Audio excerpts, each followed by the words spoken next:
രാത്രിയുടെ അന്ധകാരത്തിൽ ലാസ്റ്റ് ഹേത്തിൽ ബെറിക് ഡൊണ്ടാരിയനും ടോർമണ്ടും അവരുടെ പടയാളികളും ശൂന്യമായ ഒരു വലിയ ഹാളിലെത്തിച്ചേർന്നു. ഇരുണ്ട ആ ഇടനാഴിയിൽ പെട്ടെന്നൊരു ശബ്ദം കേട്ടപ്പോൾ അവർ തങ്ങളുടെ ആയുധങ്ങളുമായി ചുമരിനോട് ചേർന്നു നിന്നു. കാൽപ്പെരുമാറ്റങ്ങൾ അടുത്തുവന്നപ്പോൾ ടോമുണ്ട് ഒരു അലർച്ചയോടെ ചാടി വീണു. ശത്രുക്കളാണെന്ന് കരുതി എല്ലാവരും ആക്രമിക്കാൻ തയ്യാറായെങ്കിലും അവിടെ ഡൊളോറസ് എഡും നൈറ്റ്സ് വാച്ചിലെ മറ്റു പടയാളികളുമായിരുന്നു. എല്ലാവരും ആശ്വാസത്തോടെ തങ്ങളുടെ ആയുധങ്ങൾ താഴെയിട്ടു. എഡ് അവരെയും കൂട്ടി ആ വലിയ ഹാളിലൂടെ നടന്നു. വാളിലെ വെളിച്ചത്തിൽ അവർ ആ ഭയാനകമായ കാഴ്ച കണ്ടു. മുന്നിലെ ചുമരിൽ യുവനായ അംബറിനെ തറച്ചുവച്ചിരിക്കുന്നു. അവനു ചുറ്റും മനുഷ്യശരീരത്തിന്റെ അവശിഷ്ടങ്ങൾ കൊണ്ട് ഒരു വലിയ ചിഹ്നം ഉണ്ടാക്കിവച്ചിരുന്നു. ഇതൊരു സന്ദേശമാണ്. നൈറ്റ് കിങ്ങിൽ നിന്ന്, ബെറിക് പറഞ്ഞു. അവന്റെ സൈന്യം നമുക്കും വിന്റർഫെല്ലിനും ഇടയിലുണ്ട്. നമ്മൾ നടന്നാണ് പോകുന്നത്, ടോർമണ്ട് പറഞ്ഞു. ഞങ്ങൾ കാസിൽ ബ്ലാക്കിൽ നിന്ന് കുതിരപ്പുറത്താണ് വന്നത്. നമുക്ക് കുതിരകളെ പങ്കിടാം, എഡ് നിർദ്ദേശിച്ചു.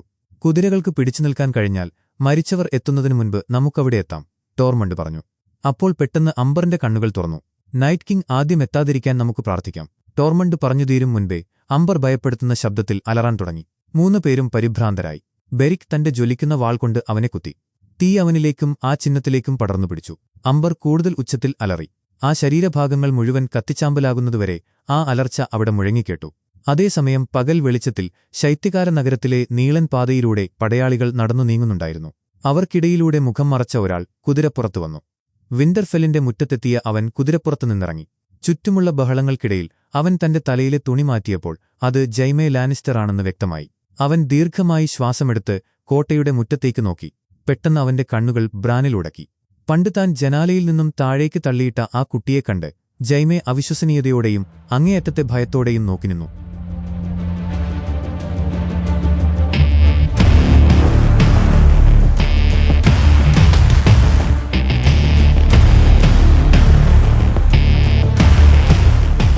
വിന്റർഫെല്ലിന്റെ അതിവിശാലമായ ദർബാർ ഹാളിൽ മരണത്തിന്റെ തണുപ്പുള്ള ഒരു നിശബ്ദത തങ്ങിനിന്നു. മുറിയുടെ വിവിധ കോണുകളിൽ ആയുധങ്ങളേന്തിയ കാവൽക്കാർ പ്രതിമകൾ പോലെ നിന്നു. നടുവിലുള്ള നീളൻ മേശയുടെ മധ്യത്തിൽ ഡെനേറിസ് ടാർഗാരിയൻ ഇരുന്നു. അവർക്ക് അഭിമുഖമായി മുറിയുടെ നടുവിൽ ജൈമേ ലാനിസ്റ്റർ നിന്നു. അവൾ ശാന്തമായി പറഞ്ഞു, ഞാനൊരു കുട്ടിയായിരുന്നപ്പോൾ എന്റെ അച്ഛനെ കൊലപ്പെടുത്തിയ ആളെക്കുറിച്ച് എന്റെ സഹോദരൻ എനിക്കൊരു ഉറക്കപ്പാട്ട് പോലെ കഥകൾ പറഞ്ഞുതരുമായിരുന്നു. പുറകിൽ നിന്ന് അദ്ദേഹത്തെ കുത്തിവീഴ്ത്തി കഴുത്തറുത്ത ആളെക്കുറിച്ച്. ഈ വാക്കുകൾ കേട്ടപ്പോൾ ജൈമയുടെ കണ്ണുകൾ താഴേക്ക് കുനിഞ്ഞു. അയാളുടെ മനസ്സിൽ ഇരുണ്ട ഭൂതകാലം ഒരു തിരമാല പോലെ അടിച്ചുകയറുന്നുണ്ടായിരുന്നു. ഡെനേറിസ് വീണ്ടും പറഞ്ഞു, അവൻ എനിക്ക് മറ്റു കഥകളും പറഞ്ഞുതന്നു.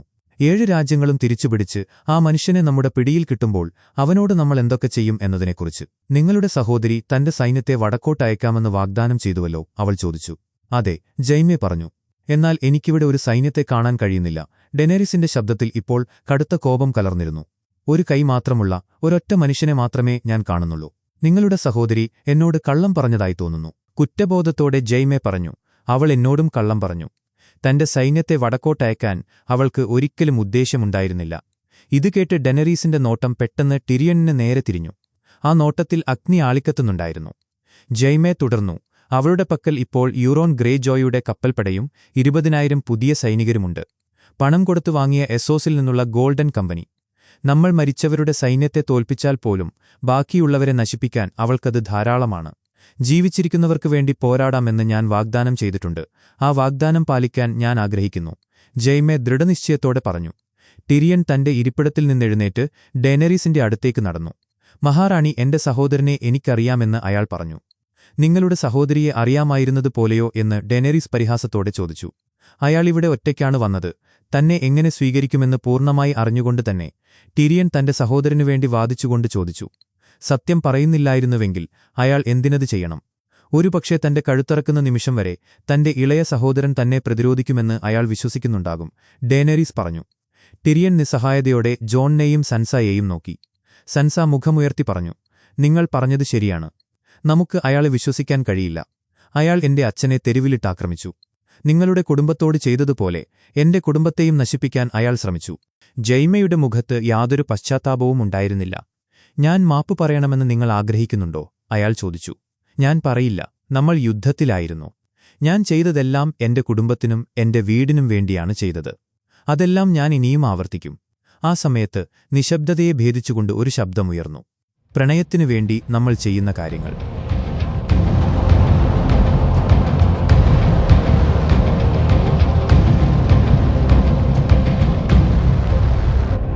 ബ്രാനിന്റെ ആ വാക്കുകൾ കേട്ട് ജൈമയുടെ ഹൃദയം ഒരു നിമിഷം നിലച്ചു. പിന്നെ എന്തിനാണ് നിങ്ങൾ ഇപ്പോൾ നിങ്ങളുടെ കുടുംബത്തെ ഉപേക്ഷിച്ചത്? ഡേനരീസ് ചോദിച്ചു. കാരണം ഇത് വിശ്വസ്തതയ്ക്കും അപ്പുറമാണ് എന്ന് ജൈമെ പറഞ്ഞു.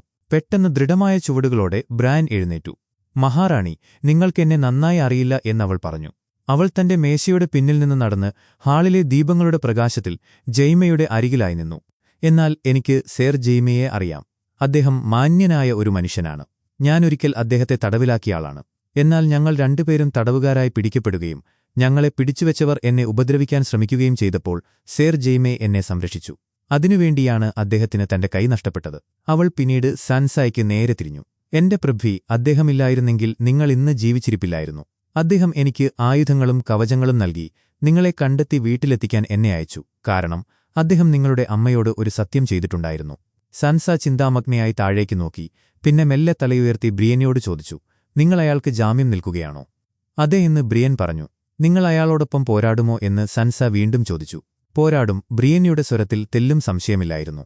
എന്റെ ജീവനേക്കാൾ ഞാൻ നിങ്ങളെ വിശ്വസിക്കുന്നു. നിങ്ങളുടെ ജീവൻ വെച്ച് നിങ്ങൾ അയാളെ വിശ്വസിക്കുന്നുവെങ്കിൽ അയാളെ ഇവിടെ നിൽക്കാൻ നമ്മൾ അനുവദിക്കണം എന്ന് സാൻസ ഉറപ്പിച്ചു പറഞ്ഞു. വടക്കിന്റെ കാവൽക്കാരന് ഇതിനെക്കുറിച്ച് എന്താണ് പറയാനുള്ളത് എന്ന് ഡേനറിസ് ചോദിച്ചു. അവൾ ജോണിന്റെ നേരെ തിരിഞ്ഞു. ജോൺ ഒരു ദീർഘനിശ്വാസത്തോടെ പറഞ്ഞു, നമുക്ക് കിട്ടാവുന്നത്രയും ആളുകളെ നമുക്കിപ്പോൾ ആവശ്യമാണ്. ആ മുറി വീണ്ടും നിശബ്ദമായി. ഡെനറിസ് തന്റെ മനസ്സിൽ കണക്കുകൂട്ടലുകൾ നടത്തി. ഒടുവിൽ അവൾ പറഞ്ഞു, ശരി.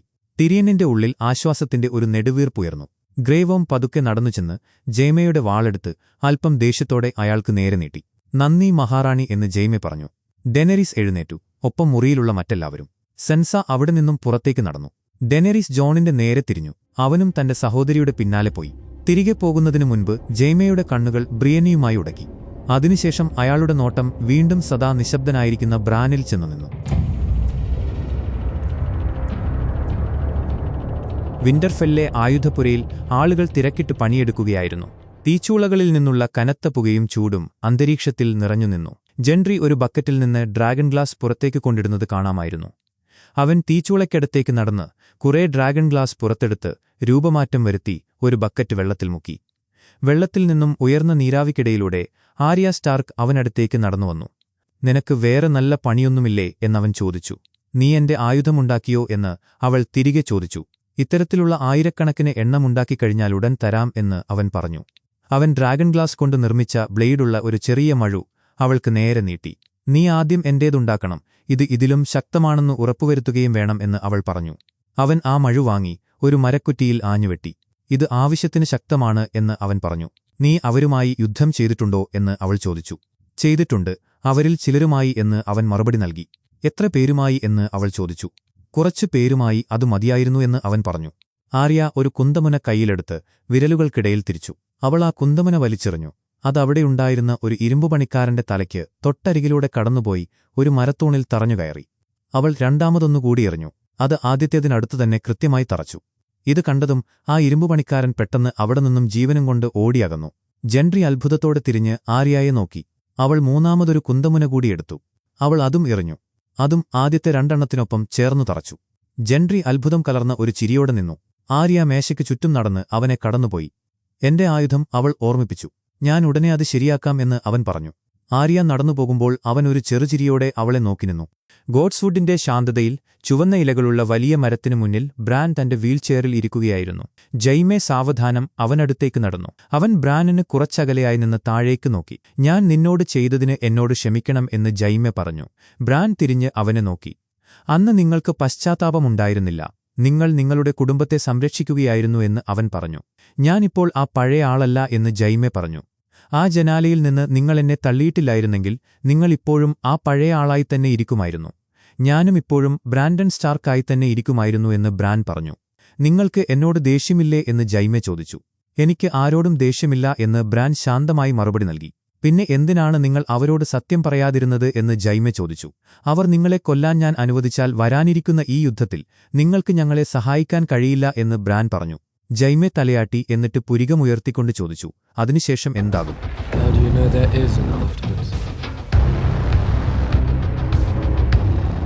ആ ചോദ്യം കേട്ട് തികഞ്ഞ സ്തംഭനാവസ്ഥയിൽ ജൈമെ അവനെ നോക്കി നിന്നു. വിന്റർഫെല്ലിന്റെ മുറ്റത്ത് മരിച്ചവരുടെ സൈന്യത്തെ നേരിടാൻ വടക്കുകാർ കോട്ടകൾ നിർമ്മിക്കുന്ന തിരക്കിലായിരുന്നു. അതിനിടയിലൂടെ നടന്നുപോയ ടിരിയന്റെ അടുത്തേക്ക് ജൈമെ വന്നു. അങ്ങനെ നമ്മളിവിടെ എത്തിയിരിക്കുന്നുവെന്ന് ടിരിയൻ പറഞ്ഞു. അതെ, നമ്മളിവിടെ എത്തിയെന്ന് ജൈമയും പറഞ്ഞു.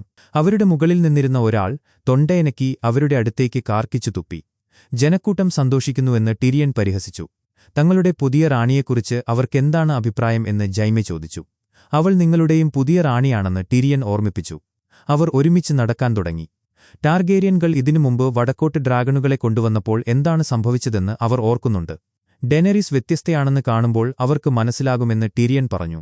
അവൾ വ്യത്യസ്തയാണോ എന്ന് ജൈമ ചോദിച്ചു. അതെ എന്ന് ടിരിയൻ ഉറപ്പിച്ചു പറഞ്ഞു. നിങ്ങൾക്ക് അവളെക്കുറിച്ച് ഉറപ്പുണ്ടോ എന്ന് ജൈമ വീണ്ടും ചോദിച്ചു. ഉണ്ട് എന്ന് ടിരിയൻ പറഞ്ഞു. അവൾക്ക് നിങ്ങളെക്കുറിച്ച് അത്ര ഉറപ്പുള്ളതായി തോന്നിയില്ല എന്ന് ജൈമ ഓർമ്മിപ്പിച്ചു. അവളെ കുറ്റപ്പെടുത്താൻ കഴിയില്ല. ബുദ്ധിമാന്മാർക്ക് സംഭവിക്കുന്ന ഒരു സാധാരണ തെറ്റ് എനിക്കും പറ്റി. ഞാൻ എന്റെ ശത്രുക്കളെ വിലകുറച്ച് കണ്ടു എന്ന് ടിരിയൻ പറഞ്ഞു. ഗർഭകാലം അവളെ മാറ്റിയെന്നും നിങ്ങൾ രണ്ടുപേർക്കും വീണ്ടും തുടങ്ങാനുള്ള ഒരു അവസരമാണിതെന്നും സെർസി എന്നോട് പറഞ്ഞു. ഞാനത് വിശ്വസിച്ചു. അവർ നടപ്പു നിർത്തി. ടിരിയൻ മുകളിലേക്ക് ജൈമയെ നോക്കി ചോദിച്ചു. ആ കുഞ്ഞിന്റെ കാര്യത്തിലും അവൾ കള്ളം പറയുകയായിരുന്നോ? അല്ല, ആ ഭാഗം സത്യമാണ് എന്ന് ജൈമ പറഞ്ഞു.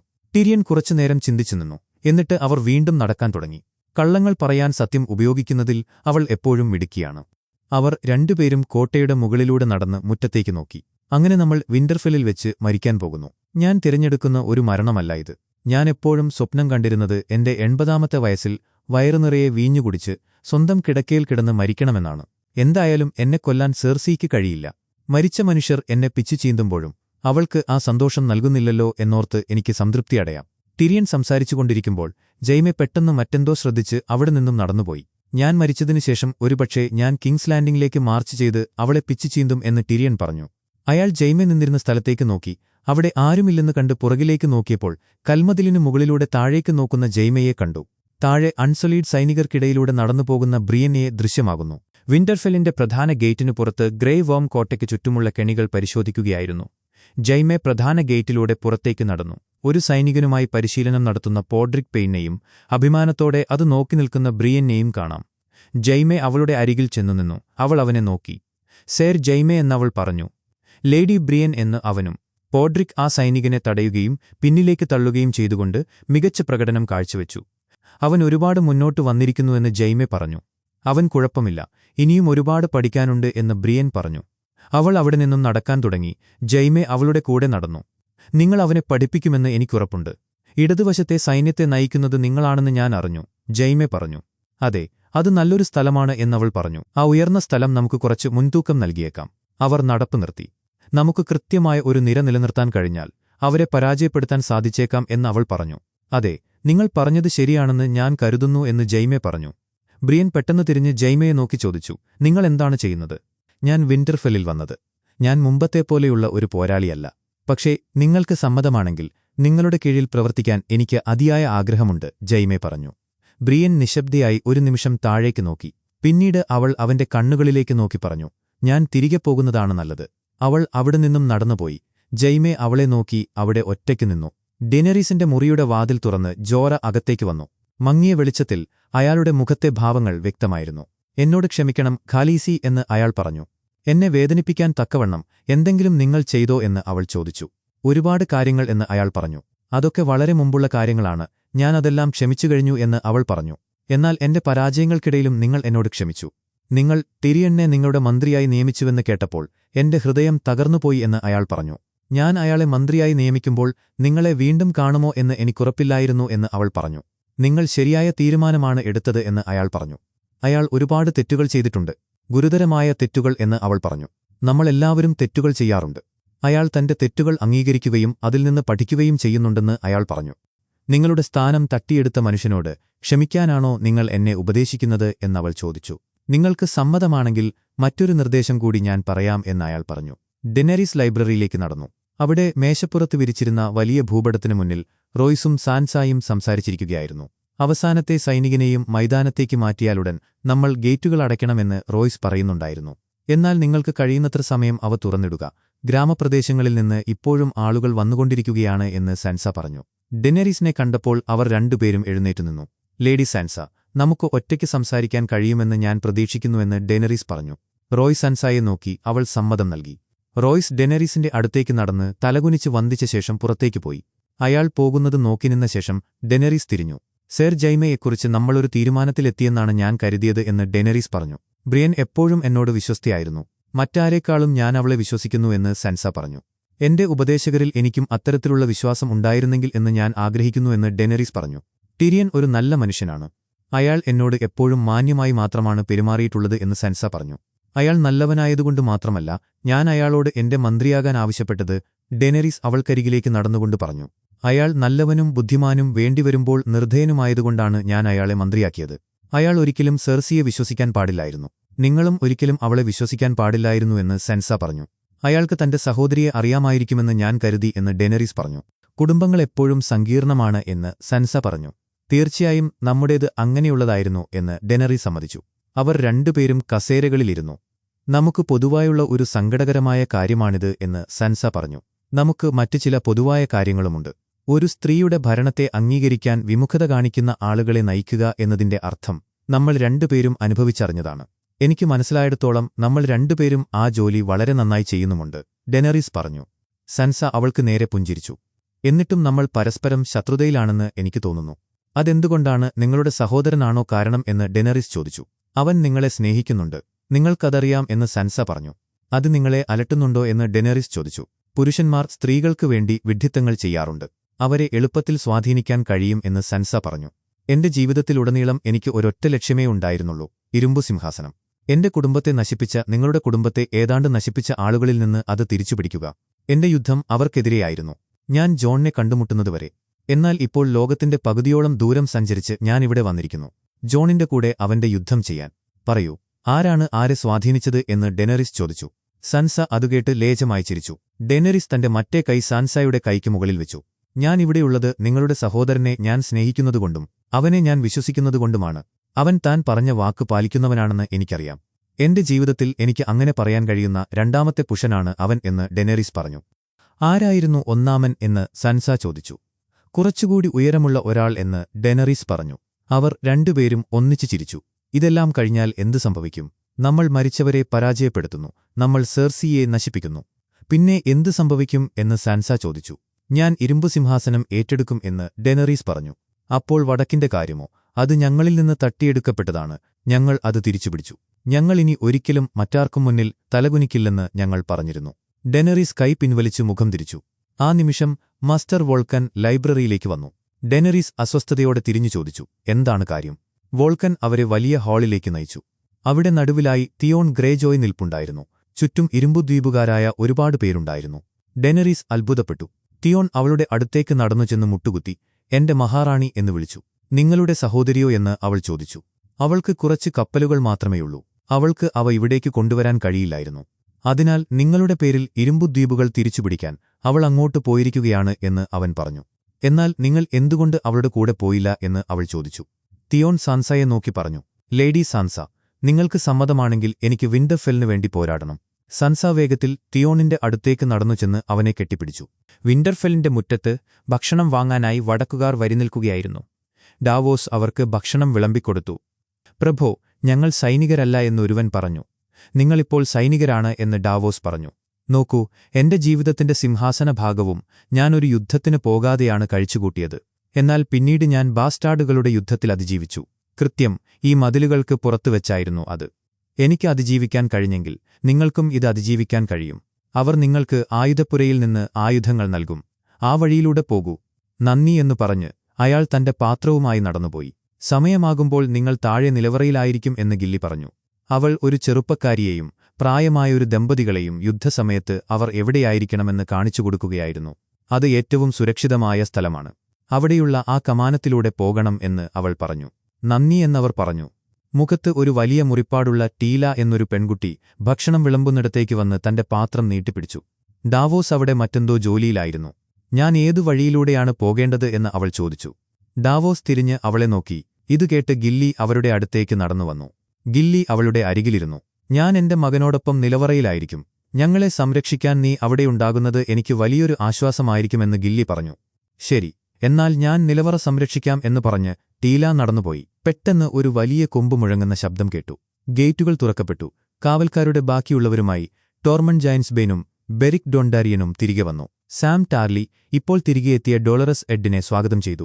ജോൺ അവരെ കണ്ട് വേഗത്തിൽ അങ്ങോട്ടേക്ക് വന്നു. അവൻ എഡിനെ കെട്ടിപ്പിടിക്കുന്നതിനു മുൻപ് ടോർമണ്ട് അവനെ കെട്ടിപ്പിടിച്ചു. എന്റെ ചെറിയ കാക്ക എന്നയാൾ വിളിച്ചു. ഞങ്ങൾക്ക് നിങ്ങളെ നഷ്ടപ്പെട്ടുവെന്നാണ് ഞാൻ കരുതിയത് എന്ന് ജോൺ പറഞ്ഞു. ഏതാണ്ട് അങ്ങനെ തന്നെയായിരുന്നു എന്ന് ടോർമണ്ട് പറഞ്ഞു. ജോൺ എഡിനെ കെട്ടിപ്പിടിച്ചു. പിന്നീട് അവൻ ബെറിക്കിന് നേരെ തിരിഞ്ഞ് കൈകൊടുത്തു. നിങ്ങൾ എങ്ങനെയാണ് പരസ്പരം കണ്ടുമുട്ടിയത് എന്ന് ജോൺ ചോദിച്ചു. ഞങ്ങൾ ലാസ്റ്റ് ഹേർത്തിൽ വെച്ചാണ് കണ്ടുമുട്ടിയത് എന്ന് എഡ് പറഞ്ഞു. മരിച്ചവർ അവിടെ നേരത്തെ എത്തിയിരുന്നു എന്ന് ടോർമണ്ട് പറഞ്ഞു. അംബസിന്റെ കാര്യമോ എന്ന് ജോൺ ചോദിച്ചു. അവർ ഇപ്പോൾ നൈറ്റ് കിങ്ങിനു വേണ്ടിയാണ് പോരാടുന്നത് എന്ന് ബെറിക് പറഞ്ഞു. ടോർമണ്ട് തന്റെ ചുറ്റുപാടും വീക്ഷിച്ചുകൊണ്ട് തിരിഞ്ഞുനോക്കി ചോദിച്ചു. ആ വലിയ സ്ത്രീ ഇപ്പോഴും ഇവിടെയുണ്ടോ? മഞ്ഞുമൂടിയ ആകാശത്തിനു താഴെ കോട്ടയ്ക്ക് പുറത്ത് സൈനികർ ഓടുന്നുണ്ടായിരുന്നു. അവർ വരുന്നുവെന്ന് ജോണിന്റെ ശബ്ദം പശ്ചാത്തലത്തിൽ കേട്ടു. മുറ്റത്താളുകൾ വണ്ടികളിൽ നിന്ന് ഡ്രാഗൺ ഗ്ലാസ് ആയുധങ്ങൾ എടുത്ത് സൈനികർക്ക് നൽകുന്നുണ്ടായിരുന്നു. ജെൻട്രി ഒരു ഡ്രാഗൺ ഗ്ലാസ് മഴുവെടുത്ത് ഒരാൾക്ക് നൽകി. വലിയ കവണകൾ ഉപയോഗിച്ച് ഗേറ്റുകൾക്ക് പുറത്തേക്ക് കൂറ്റൻ പാറകൾ എറിയുന്നുണ്ടായിരുന്നു. കൂടുതൽ സൈനികർ ഗേറ്റുകളിലൂടെ പുറത്തേക്ക് മാർച്ച് ചെയ്തു. എന്നാൽ അവർ ഒരുപാടുണ്ട് എന്ന് ജോൺ പറഞ്ഞു. ലൈബ്രറിയിലെ വലിയ മേശപ്പുറത്ത് വിന്റർഫെല്ലിന്റെ ഒരു ഭൂപടം വിരിച്ചിരുന്നു. അതിൽ കോട്ടയ്ക്ക് പുറത്ത് സൈനികരെ എവിടെയൊക്കെയാണ് വിന്യസിച്ചിരിക്കുന്നത് എന്ന് കാണിക്കുന്ന അടയാളങ്ങളുണ്ടായിരുന്നു. ജോണിന്റെ പിന്നിലായി ബ്രാൻ ഇരുന്നു. നേർക്കുനേരുള്ള ഒരു പോരാട്ടത്തിൽ നമുക്ക് അവരെ തോൽപ്പിക്കാൻ കഴിയില്ല എന്ന് ജോൺ പറഞ്ഞു. പിന്നെ നമ്മൾ എന്തു ചെയ്യും എന്ന് ജൈമെ ചോദിച്ചു. നൈറ്റ് കിങ് ആണ് അവരെയെല്ലാം ഉണ്ടാക്കിയത്. അവർ അവന്റെ കൽപ്പനകളാണ് അനുസരിക്കുന്നത്. അവൻ വീണാൽ അവനിലേക്കെത്തുക എന്നതാണ് നമ്മുടെ മികച്ച അവസരമെന്ന് ജോൺ പറഞ്ഞു. അത് സത്യമാണെങ്കിൽ അവൻ ഒരിക്കലും സ്വന്തമായി പുറത്തുവരില്ല എന്ന് ജൈമെ പറഞ്ഞു. വരും എന്ന് ബ്രാൻ പറഞ്ഞു. എല്ലാവരും ബ്രാനിനെ നോക്കി. അവൻ എനിക്ക് വേണ്ടി വരും. അവൻ ഇതിനു മുമ്പും പല തവണ പല 3 ഐഡ് റേവന്മാരിലൂടെ അത് ശ്രമിച്ചിട്ടുണ്ട് എന്നവൻ പറഞ്ഞു. അവന് എന്താണ് വേണ്ടത് എന്ന് സാം ചോദിച്ചു. അനന്തമായ ഒരു രാത്രി. ഈ ലോകത്തെ ഇല്ലാതാക്കാൻ അവൻ ആഗ്രഹിക്കുന്നു. ഞാനാണ് ഈ ലോകത്തിന്റെ ഓർമ്മ എന്ന് ബ്രാൻ പറഞ്ഞു. മരണം എന്നാൽ അതാണല്ലോ, ഓർമ്മിക്കപ്പെടാതിരിക്കുക. നമ്മൾ എവിടെയായിരുന്നുവെന്നും എന്തു ചെയ്തുവെന്നും നമ്മൾ മറന്നുപോയാൽ നമ്മൾ മനുഷ്യരല്ല, വെറും മൃഗങ്ങൾ മാത്രമാണ്. നിങ്ങളുടെ ഓർമ്മകൾ പുസ്തകങ്ങളിൽ നിന്ന് വരുന്നതല്ല. നിങ്ങളുടെ കഥകൾ വെറും കഥകളല്ല. എനിക്ക് മനുഷ്യലോകത്തെ ഇല്ലാതാക്കണമെന്നുണ്ടെങ്കിൽ ഞാൻ നിങ്ങളിൽ നിന്നായിരിക്കും തുടങ്ങുക എന്ന് സാം പറഞ്ഞു.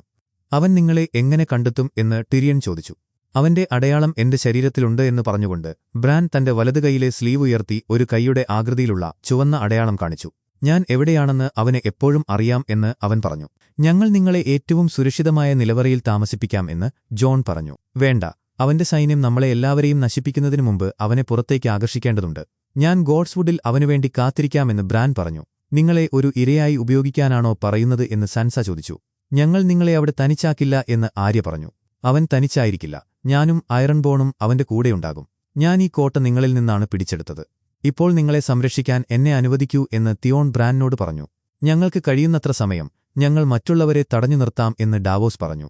സമയമാകുമ്പോൾ സർ ഡാവോസും ഞാനും കിടങ്ങിന് തീപിടിപ്പിക്കാനുള്ള അടയാളം നൽകാൻ മതിലുകൾക്ക് മുകളിലുണ്ടാകും എന്ന് ടിരിയൻ പറഞ്ഞു. സർ ഡാവോസിന് ഒറ്റയ്ക്ക് തീപ്പന്തം വീശാൻ കഴിയും. നിങ്ങൾ നിലവറയിലായിരിക്കും എന്ന് ഡാനറിസ് പറഞ്ഞു. അമ്പരപ്പോടെ ടിരിയൻ അവളെ നോക്കി. മഹാറാണി, ഞാൻ ഇതിനു മുമ്പും പോരാടിയിട്ടുണ്ട്. എനിക്കിനിയും അതിന് കഴിയും. ജീവൻ പണയപ്പെടുത്തുന്ന മറ്റ് സൈനികരോടൊപ്പമെന്ന് അയാൾ പറഞ്ഞു. ആയിരക്കണക്കിന് ആളുകളുണ്ട്, എന്നാൽ നിങ്ങൾ ഒരാൾ മാത്രമേയുള്ളൂ. അവർക്ക് കഴിയുന്നതുപോലെ നിങ്ങൾക്ക് പോരാടാൻ കഴിയില്ല. എന്നാൽ അവർക്കില്ലാത്ത ബുദ്ധി നിങ്ങൾക്കുണ്ട്. നിങ്ങളുടെ ബുദ്ധി കാരണമാണ് നിങ്ങളിവിടെയുള്ളത്. നമ്മൾ അതിജീവിക്കുകയാണെങ്കിൽ എനിക്കത് ആവശ്യമാണ് എന്ന് അവൾ പറഞ്ഞു. ടിരിയൻ തലയാട്ടി സമ്മതിച്ചു. ഡ്രാഗണുകൾക്ക് യുദ്ധഭൂമിയിൽ നമുക്കൊരു മുൻതൂക്കം നൽകാൻ കഴിയും എന്ന് ഡാവോസ് പറഞ്ഞു. അവർ യുദ്ധഭൂമിയിലാണെങ്കിൽ അവർക്ക് ബ്രാനിനെ സംരക്ഷിക്കാൻ കഴിയില്ല. നമ്മൾ അവന്റെ അടുത്തായിരിക്കണം. നൈറ്റ് കിങ് വരുന്നതിന് ബുദ്ധിമുട്ടുണ്ടാകുന്നത്ര അടുത്തല്ല, എന്നാൽ അവൻ വരുമ്പോൾ അവനെ പിടിക്കാൻ കഴിയുന്നത്ര അടുത്തുതന്നെ എന്ന് ജോൺ പറഞ്ഞു. ഡ്രാഗണിന്റെ തീ അവനെ തടയുമോ എന്ന് ആര്യ ചോദിച്ചു. എനിക്കറിയില്ല. ആരും ഇതുവരെ ശ്രമിച്ചിട്ടില്ല എന്ന് ബ്രാൻ പറഞ്ഞു. നമ്മളെല്ലാവരും മരിക്കാൻ പോകുകയാണ്, ടോർമണ്ട് ബ്രയനെ നോക്കിക്കൊണ്ട് പറഞ്ഞു. പക്ഷേ നമ്മൾ ഒരുമിച്ചാണ് മരിക്കുന്നത് എന്നൊരാശ്വാസമുണ്ട്.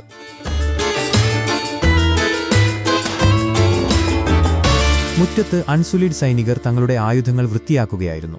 ഗ്രേ വോം അതിലൂടെ നടന്നുപോയി. മിസന്റെ മുറ്റത്തേക്ക് വന്നപ്പോൾ 2 ചെറിയ പെൺകുട്ടികളെ കണ്ടു. അവൾ അവരെ നോക്കി ഹലോ എന്ന് പറഞ്ഞു. ആ പെൺകുട്ടികൾ പെട്ടെന്ന് പരസ്പരം കൈകൾ പിടിച്ച് അവിടെ നിന്നും വേഗത്തിൽ ഓടിയകന്നു. ഗ്രേ വോം അവളുടെ പിന്നിലുണ്ടായിരുന്നു. അവൾ തിരിഞ്ഞ് അവനെ നോക്കി. ഡെനറീസ് അവളുടെ സിംഹാസനം ഏറ്റെടുക്കുമ്പോൾ നമുക്കിവിടെ സ്ഥാനമുണ്ടാകില്ല. ഞാൻ എന്റെ റാണിയോട് വിശ്വസ്തനാണ്. അവളുടെ ശത്രുക്കളെ പരാജയപ്പെടുത്തുന്നതുവരെ ഞാൻ അവൾക്കുവേണ്ടി പോരാടും. എന്നാൽ യുദ്ധം കഴിഞ്ഞ് അവൾ ജയിച്ചു കഴിയുമ്പോൾ ഈ സ്ഥലത്ത് വയസ്സായി മരിക്കാൻ നിങ്ങൾ ആഗ്രഹിക്കുന്നുണ്ടോ? നിങ്ങൾക്ക് കാണാനോ ചെയ്യാനോ ആഗ്രഹിക്കുന്ന മറ്റൊന്നുമില്ലേ എന്നവൻ ചോദിച്ചു. എനിക്കാ കടൽത്തീരങ്ങൾ വീണ്ടും കാണണം എന്നവൾ പറഞ്ഞു. എങ്കിൽ ഞാൻ നിങ്ങളെ അങ്ങോട്ടേക്ക് കൊണ്ടുപോകാം എന്നവൻ പറഞ്ഞു.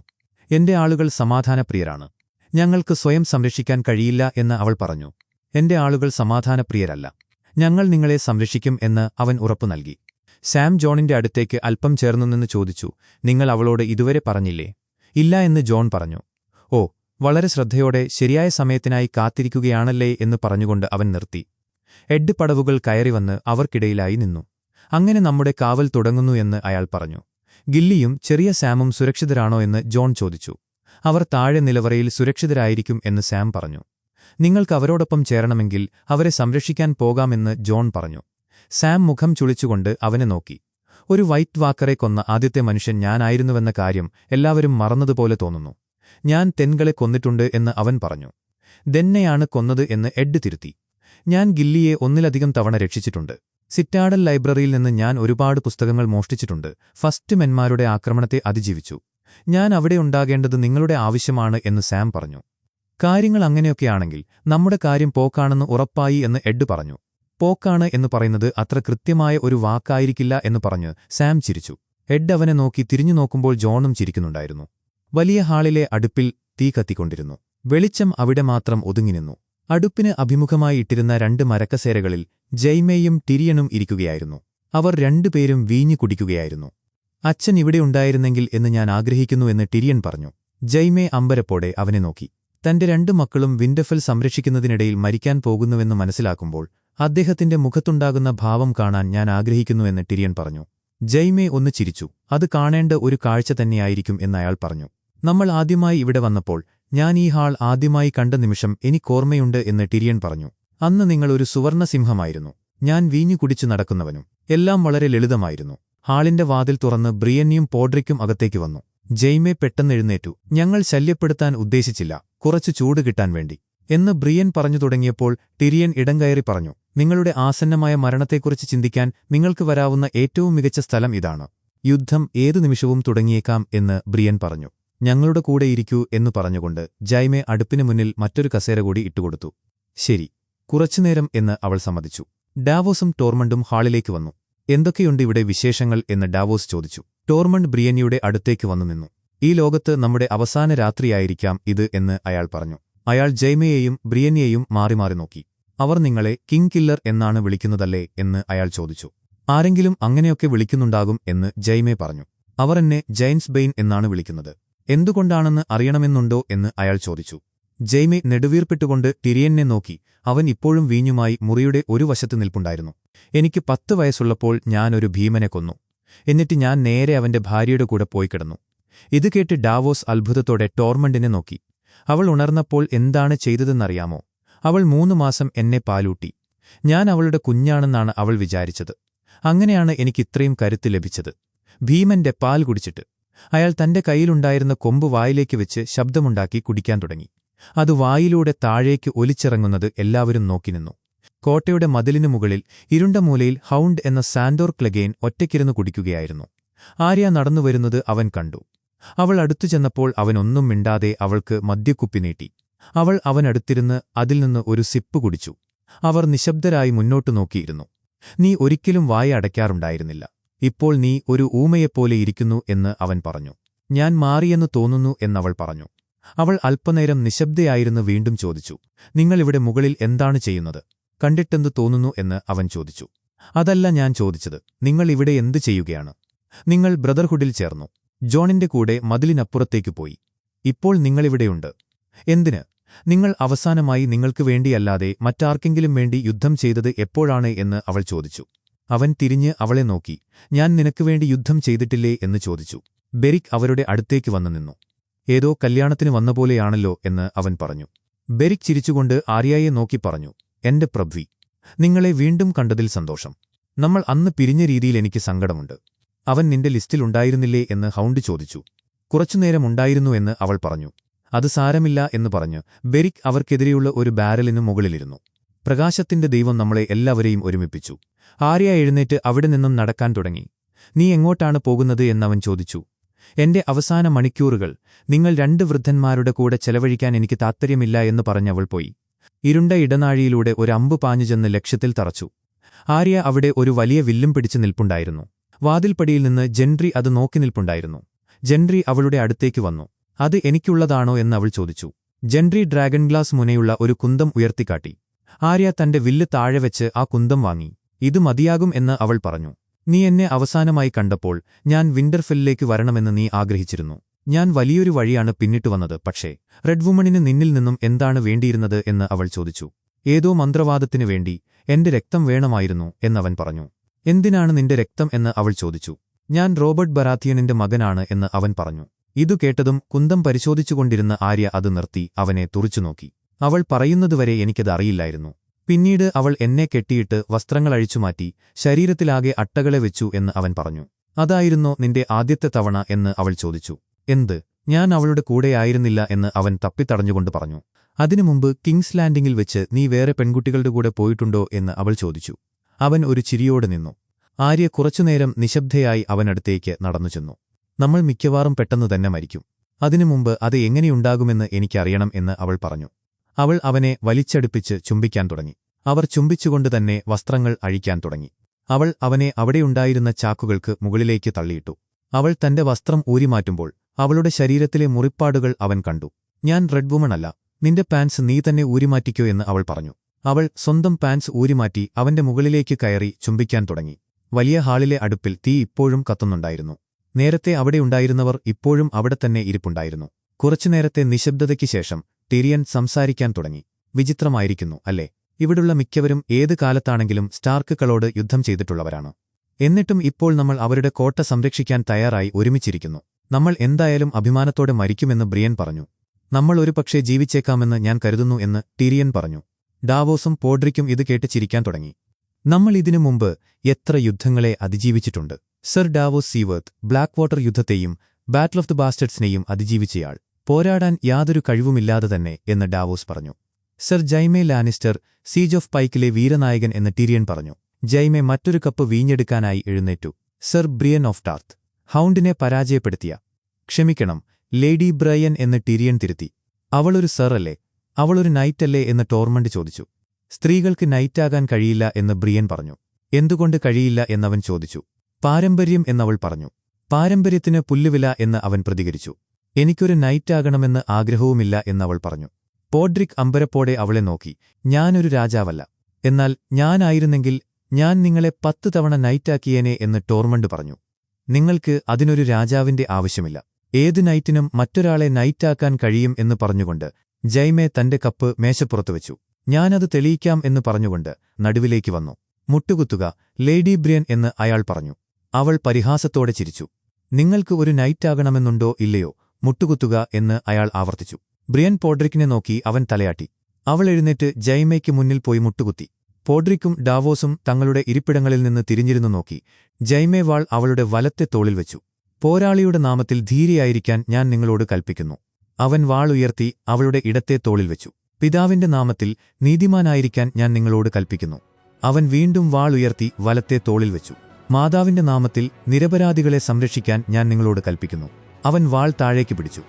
എഴുന്നേൽക്കൂ, ബ്രിയൻ ഓഫ് ടാർത്ത്, 7 രാജ്യങ്ങളുടെ നൈറ്റ്.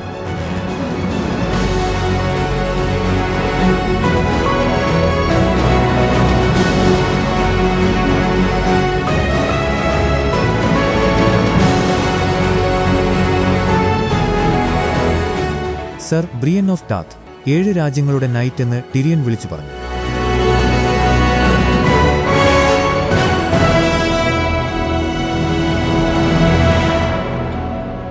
എപ്പിസോഡ് അവസാനിക്കുന്നു. ഗെയിം ഓഫ് ത്രോൺസിന്റെ ബാക്കി എപ്പിസോഡുകൾ മിസ്സാവാതിരിക്കാൻ ഇപ്പോൾ തന്നെ ചാനൽ സബ്സ്ക്രൈബ് ചെയ്യുക. Thank you so much.